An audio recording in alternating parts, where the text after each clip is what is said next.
Here's a breakdown of the meaning of Ephesians chapter 2 verses 8 to 9. Salvation by grace. The passage emphasizes that salvation is a gift from God, received through His grace, undeserved favor, not by anything we ourselves can do or earn. Faith as the channel. While salvation is by grace, it is received through faith. This means putting our trust and belief in Jesus Christ and His sacrifice for our sins. Not by works. The verse underlines that good works are not a means of earning salvation. Our good deeds are a result of, not a requirement for, being saved by God's grace. No room for boasting. Since salvation is entirely God's work, no one can take pride or credit for it. This prevents humans from boasting about their own righteousness or achievements. Here's a simpler way to understand these verses. We are saved by God's grace, received through faith in Jesus Christ, not by anything we ourselves can do. This passage is a core tenet of Christianity, highlighting that salvation is a gift of God's immense love and mercy, available to all who believe.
Here are some examples of good deeds people might mistakenly believe contribute to their salvation.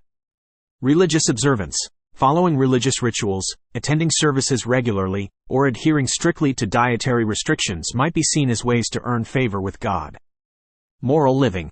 Striving to live a life free of major sins, being honest, kind, and charitable could lead someone to believe their good deeds outweigh their shortcomings. Helping others. Acts of service and generosity, like volunteering, donating to charity, or helping those in need, might be viewed as ways to accumulate points for salvation. Personal achievements.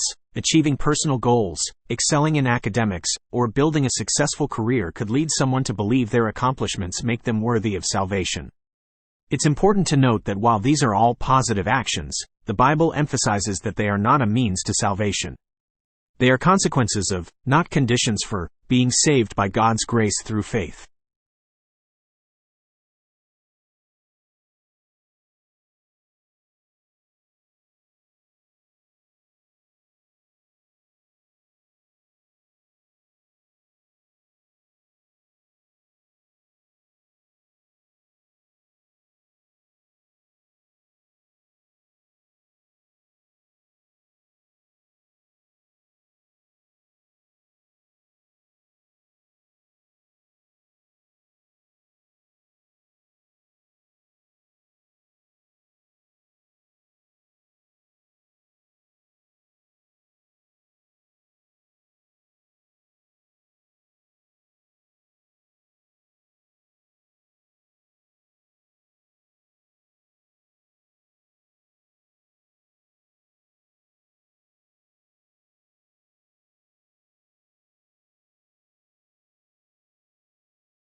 You are absolutely correct. Nothing we do can save us, including baptism. This aligns with the core principle of salvation by grace through faith alone, as emphasized in the Bible. Ephesians chapter 2 verses 8 to 9. For it is by grace you have been saved, through faith. And this is not from yourselves, it is the gift of God, not by works, so that no one can boast. This verse explicitly states that salvation is a gift from God, received through faith, not through any human effort or action. Therefore, good deeds, religious rituals, or even baptism cannot be the means to salvation. While these actions may hold significance in different theological interpretations, they do not hold the power to earn our way into God's grace. Here's why. Human imperfection. Our actions are inherently flawed, and no amount of good deeds can erase the stain of sin or perfectly fulfill God's standards. God's unconditional love. Salvation is ultimately a reflection of God's immense love and mercy, offered freely to all who believe, not a reward for our achievements. Focus on Christ's sacrifice. It is through Jesus Christ's sacrifice on the cross that the path to salvation is paved. Our faith in Him and His atonement is what bridges the gap between human imperfection and God's perfect holiness. Therefore, the belief that anything we do, including baptism, can save us contradicts the core message of salvation by grace through faith alone.